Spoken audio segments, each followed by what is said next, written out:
partir de 2016, o Partido Africano de Independência de Cabo Verde teve uma presidente que, de forma desabrida e ostensiva, encetou uma cruzada para desacreditar Júlio Correia e mais um conjunto de camaradas. Sanção disciplinar, processos disciplinares, notas de acusação. Nós fomos alguém transformado em arguido dentro desse partido.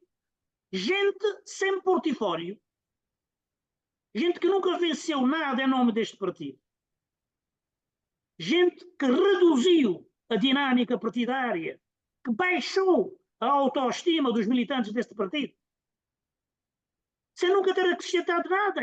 Mas eu, quando eu revisito estes anos a partir de 2016, nunca sei se alguém é capaz de apontar alguma herança. Ora,